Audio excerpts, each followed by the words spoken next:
Bismillahirrahmanirrahim. Assalamualaikum warahmatullahi wabarakatuh. Perkenalkan, nama saya Rina Lestari dengan NIRM 1214181840.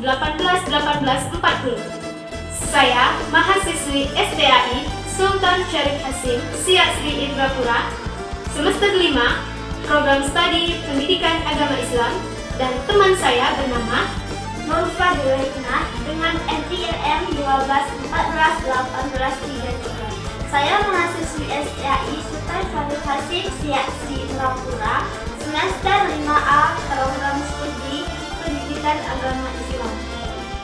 Baiklah, kami dari kelompok 7 akan mempresentasikan hasil diskusi kami.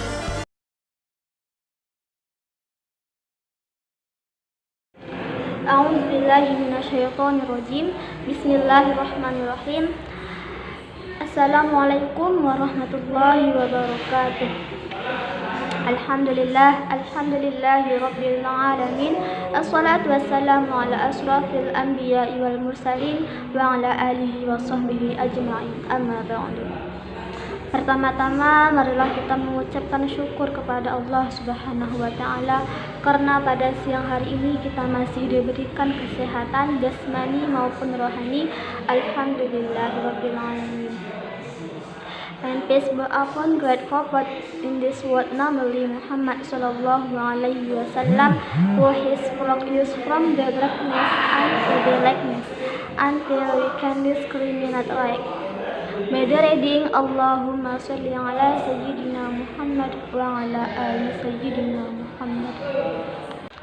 Baiklah, kami akan mempresentasikan hasil diskusi kami tentang strategi pembelajaran melalui pengalaman Al-Quran Hadis, atau disebut juga dengan strategi pembelajaran experiential learning Al-Quran Hadis. Nah, jadi experiential learning ini dikembangkan oleh David Cope di sekitar awal 1980-an. Model ini menekankan pada sebuah pembelajaran yang holistik dalam proses belajar. Dalam experiential learning, pengalaman mempunyai sentral dalam proses belajar.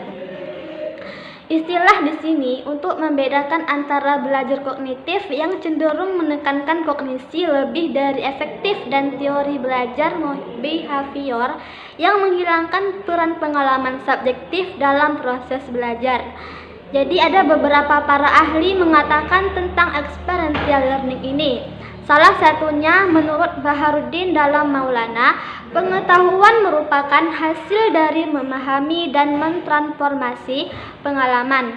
Tujuan dari model ini adalah untuk mempengaruhi peserta didik dengan 3 cara, yaitu mengubah struktur kognitif peserta didik, mengubah sikap peserta didik, dan memperluas keterampilan-keterampilan peserta didik yang ada.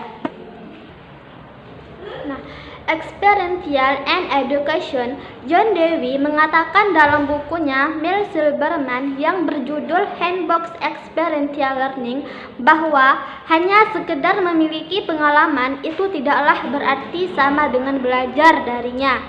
Tindakan dan pikiran harus dihubungkan.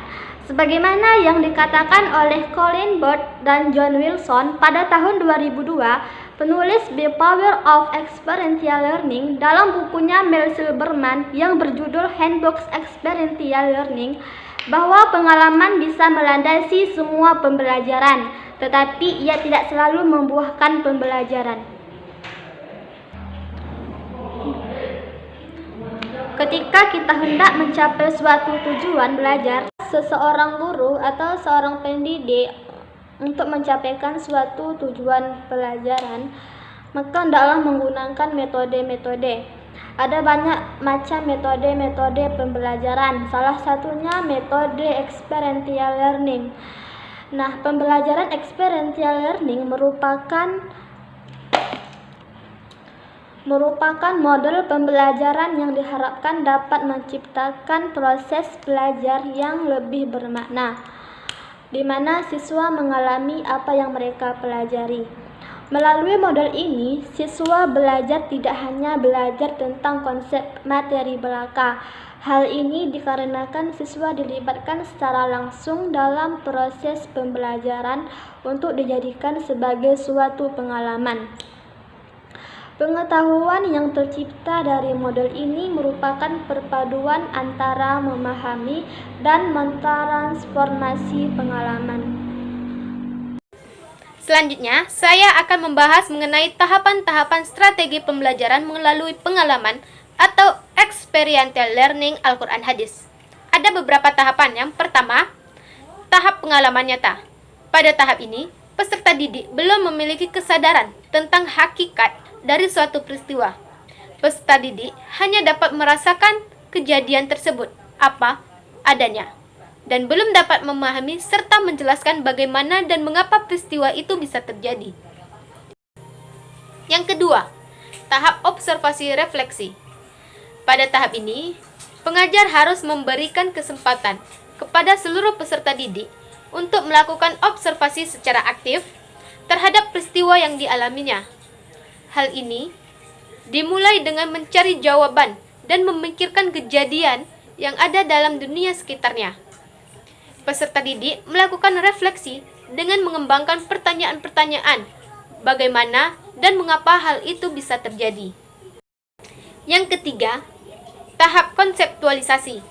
Setelah peserta didik diberi kebebasan melakukan pengamatan, selanjutnya peserta didik juga diberikan kebebasan untuk merumuskan konseptualisasi terhadap hasil pengamatannya.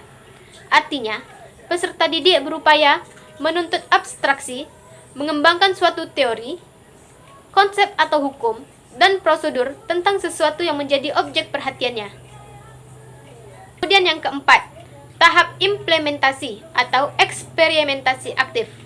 Tahap ini didasarkan atas asumsi bahwa hasil dari proses belajar harus bersifat produktif yang nyata. Pada tahap ini, seseorang sudah mampu mengaplikasikan konsep-konsep, teori-teori, atau aturan-aturan ke dalam situasi nyata. Belajar harus memberikan ruang kebebasan untuk mempraktekkan dan menguji teori-teori serta konsep-konsep di lapangan. Baiklah, selanjutnya kita akan membahas mengenai kelebihan dan kekurangan strategi pembelajaran melalui pengalaman atau experiential learning Al-Quran Hadis. Ada beberapa kelebihannya. Yang pertama, meningkatkan semangat dan gairah pembelajar karena pembelajar aktif. Yang kedua, membantu terciptanya suasana belajar yang kondusif karena pembelajar bersandar pada penemuan individu. Yang ketiga, memunculkan kegembiraan dalam proses pembelajaran karena pembelajaran dinamis dan dari berbagai daerah. Yang keempat, mendorong dan mengembangkan proses berpikir kreatif karena pembelajar partisipatif untuk menemukan sesuatu. Yang kelima, menumbuhkan kesadaran akan kebutuhan untuk berubah dan memperkuat kesadaran diri.